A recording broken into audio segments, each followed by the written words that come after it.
Hello and welcome to India Today SoSouth. I'm Gautam Shankar. Now the Lok Sabha elections is done and dusted, but a lot has been made of how the BJP failed to win even a single seat under the leadership of annamalai in the state of Tamil Nadu. Now an analysis of voting patterns in Chennai's polling stations by a popular daily, The Hindu, indicates that the BJP has much to be happy about. Now in the 2024 Lok Sabha elections, the DMK secured an overwhelming share of votes in Chennai's polling stations where at least one neighborhood in their catchment area included terms such as slums or huts. That basically the Tamil Nadu Slum Clearance Board is where the DMK has gained. Now, in contrast, in polling stations where at least one neighborhood in the catchment areas included terms such as apartments or flats, is where the BJP has dominated, is what this report is suggesting. Now, two databases were used to arrive at this information for Chennai's three Lok Sabha seats, that is Chennai North, Central, and South. Now, the first database is a list of all polling stations and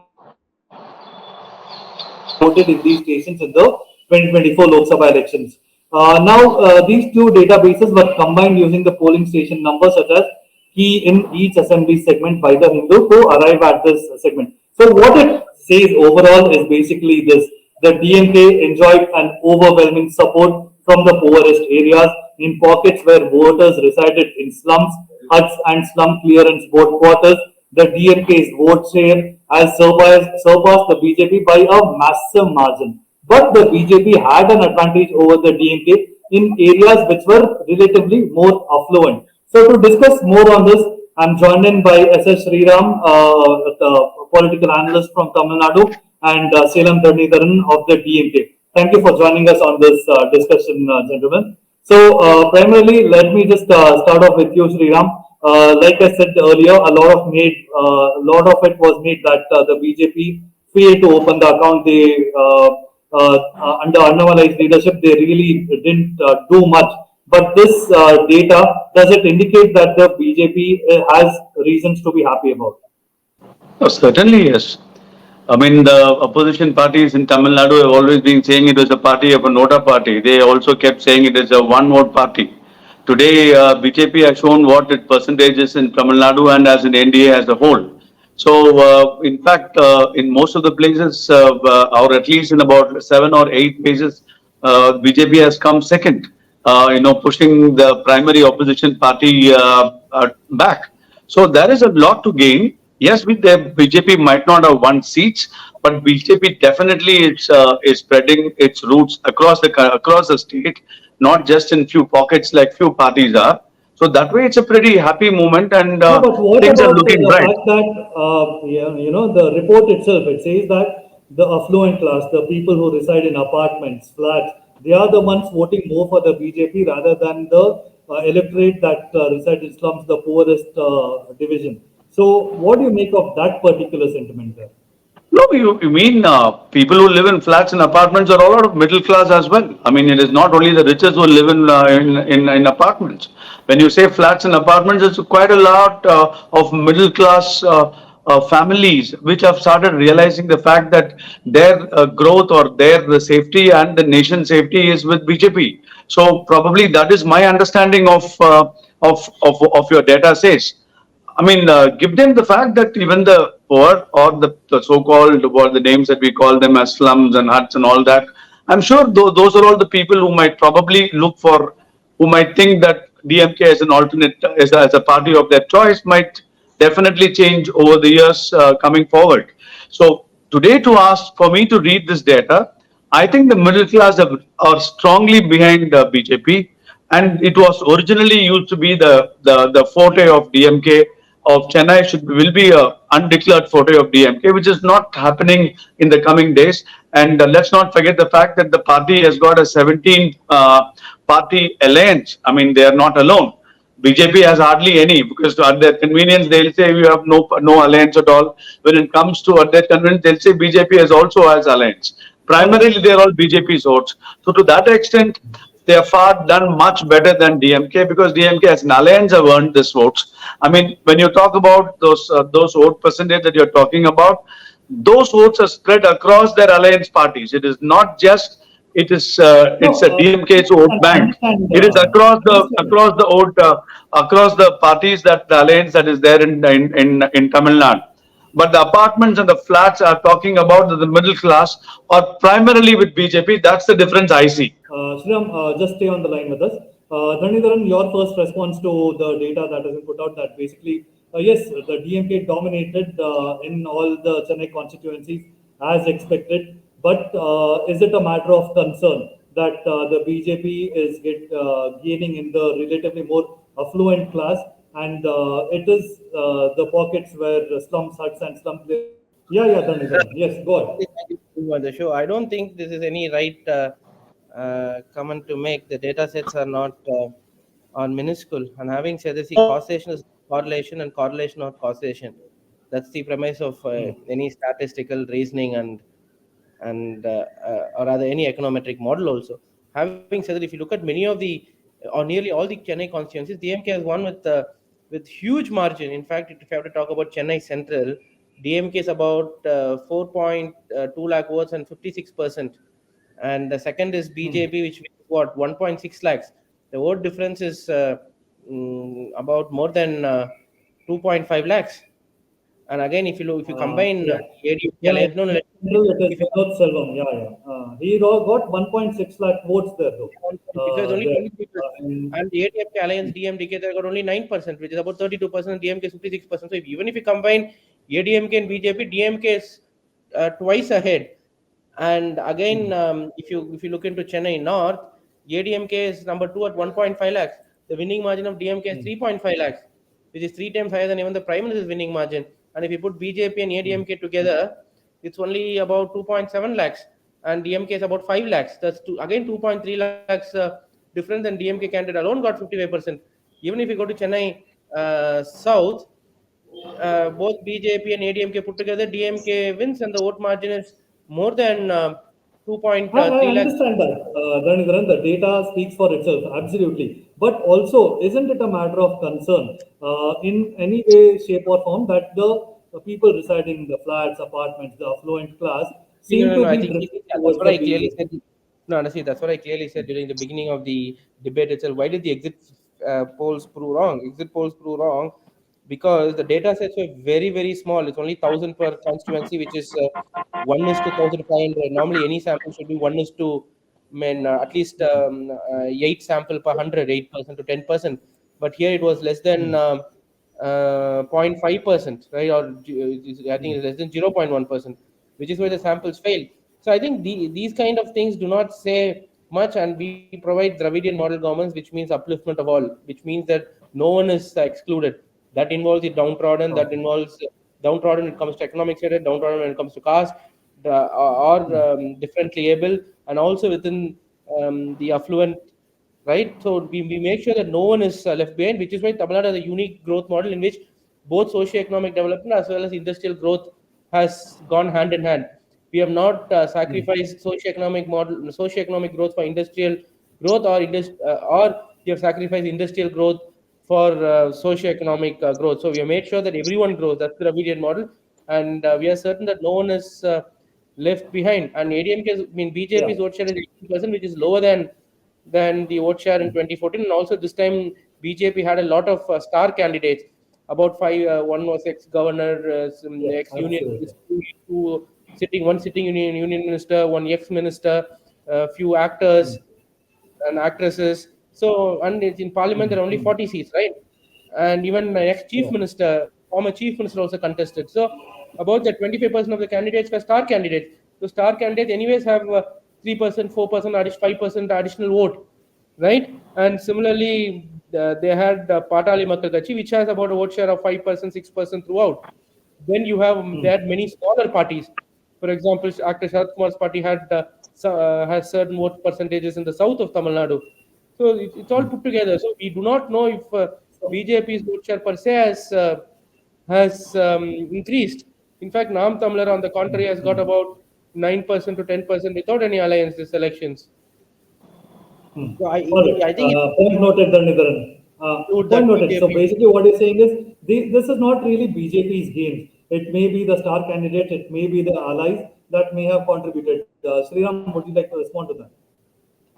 See, the DMK's vote percentage came down by 8% with this kind of performance. The last Lok Sabha elections, each of their candidates won 4 lakh plus vote as differentiation. Today, this time it is only 1.5 to 2 lakh votes. So 8% drop of vote percentage compared to last Lok Sabha elections talks about the Dravidian model. Talks about how this model is hanging around only because of their alliance partners and not because of this Dravidian model of this DMK alone. If they have that strength and the confidence of their so-called Dravidian model, let them contest an election alone and let us see what people talk about or what people's understanding of this Dravidian model is. And for them to say that they are not letting go of anyone, why are they stalling the 10% economically weaker section reservation? If they say our Dravidian model is for everybody, the downtrodden and all the statements that Dharanidharan gives today, they stall the 10% economically weaker, citing one particular community while they fully know it belongs to 72 forward communities which are lagging behind economically. So all these drama statements can come from DMK, but then let them realize the fact that they have dropped 8% vote with this kind of an alliance which is intact. But for the alliance, the party will nowhere even touch 10 seats. So let us see how this goes forward in 2026 assembly elections. We will see all this winning, No, all this is purely that's what because we of their need to analyze. arithmetic and their so-called alliances, which are probably they call the ADMK as slaves. I'm sure that lot to think of the parties that are supporting DMK today. All right. Point noted. But it is this economically weaker section, Sriram sir, in Chennai that is still favoring the DMK. They are with them. These votes are not eroded, but it's the affluent class that has stayed with the BJP. Anyway, Dhanidharan, your response to this? Sir, firstly and foremost, he said the winning candidate of DMK is 1.5 lakh to 2.5 lakhs or 3 lakhs, right? But the fact of the matter is, this is more than the Prime Minister's winning margin. Nearly all DMK candidates have won with a margin higher than what the Prime Minister's winning margin, point one. And the point number two is that our winning margin is higher than BJP's, most of the BJP's winning candidates' margin. Point number three is simple, Sorry. that our alliance is not an alliance based on elections. It's not an ideology. I mean, it's not an alliance for elections. The Prime Minister, the Chief Minister made it very clear. It's an alliance on ideology. All the parties in the DMK alliance have an ideological coherence. Be it CPI, be it CPM, be it the BCK, be it every other party that we have. There is an ideological coherence that stands for secularism, that stands for social justice, that stands for federalism, that stands against Hindi imperialism. So this is an ideological alliance which was formed even before 2019 All elections right. to Dhanidharan, topple the. point noted. Point noted. What you're saying is absolutely. But what I want to And understand is can I come and speak from on PWS? I yeah. have to just comment on the result. First of all, the biggest gimmick is the economically weaker section because they say the threshold is 8 lakhs. How is 8 lakhs someone earning less than 8 lakhs and economically weaker section person? If you look at the income distribution in this country, the average in median income in this country per capita is 2 lakhs, which means 50% of the population earn less than 2 lakhs. Then what are the percentage of population that is earning more than 8 lakhs is about 3% or 4%. That is, you are basically creating a layer for the top 10% only, basically in which you exclude 2% or 3%. That's about it. And people who I want, we don't have sufficient data, but if you get the data of people gaining through EWS, they'll all be in the top 10 percentile income group. That is concerning. If they want actually an economically weaker section, they should have said people who are earning less than 2 lakhs, who are earning less than 1 lakh per annum should have been given, and then people of all castes should have been included. Because who are the people in economically weaker sections? It constitutes majority of Dalits, scheduled tribes, and OBCs. If you look at the income inequality status, 50% of the people living below poverty line are tribal people. So why have we excluded all these people from economic weaker section? So this is against anti-social justice. And again, reservation was given for injustices done to caste in the last thousands of years, which is why DMK opposed reservation for economically weaker section people. All right. So, point noted. Now, I just want to bring your focus back to this particular discussion topic here, which is basically to say that the affluent class, where are they voting? Now, Dhanikaran, I just want to come to you on this. You are aware that Chennai South Sea, it's home to some of the top-notch educational institutions and IT companies, and it is spread out over there. And how can you actually ignore the data here? Wouldn't it be a little bit, taking it too lightly to say that this data indicates that the DMK has gained in among the slums and the other poor sections. But this section is gaining in Chennai, isn't it? Because the IT companies are growing. You have a lot of startups Yes, coming yes. up. And if these voters are going away, isn't it a matter of concern? How do you say these voters are going? Here's what I'm saying. See, in election, you can't pinpoint what exactly is the reason, right? There are thousands of factors. I think it's for a political scientist, the most challenging things are to exactly pinpoint which factor, which reasons have contributed in what percentage for a loss or gain of a party. This is a very challenging question, and there's no straightforward answer to it. There could be multitude of reasons. One may say that they had a candidate with a very well-known name as an opposition candidate, maybe Borsha gained, or there could have been some numerous internal issues, right? Both in the winning party, or I'm not talking about South Chennai, South, overall speaking, right? Or in the winning party or in the losing party, there have been multitude of reasons, right? Could be internal or external reasons, or it could be as simple as there was when I was in student in political science, there was a very interesting research which said that the chance of an incumbent returning in the US, this was done in the US, returning reduces by 10% in if in that constituency if there's a drought. This is a study from the 1940s American elections, right? So there are multitude of reasons which are not even in candidates' hand, and based using that to extrapolate something and saying a party has risen is, I think, is a very naive political analysis, in my All right, point opinion. noted. Otherwise, why Point did noted. Annamalai do badly in Coimbatore? Hmm. Annamalai's vote share is lower than what their candidate, now the Honorable Governor of Jharkhand, CP Radhakrishnan, got in 2014. Yeah. So I think to pinpoint only one constituency and extrapolate, I don't think is the right way of doing it, and not less Right as a mechanism. All right. but as a student of politics, uh, I don't think that's the right approach. All right. Point noted. Your final thoughts, Sriram?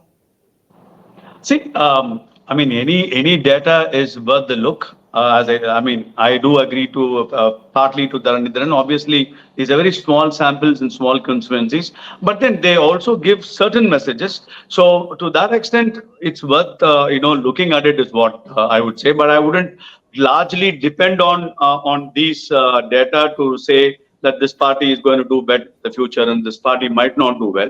Things issues with all elections are issue based. Elections are issues based on the local issue and the national issue. I'm saying going forward, the days people are to a large extent are going to be smartly voting in the coming elections. So that much I'm very confident of. So these readings of yours, with due respects, can throw some light. Is what is my opinion. All right. So thank you, gentlemen, for joining us on this discussion on Indian resources. Basically, the data set states that the BJP has a small advantage over DMK in areas that are relatively more affluent. But both the gentlemen agreeing that it's too early to be drawing parallels and to draw an analysis for the 2026 assembly election. Thank you so much for joining us on this discussion today.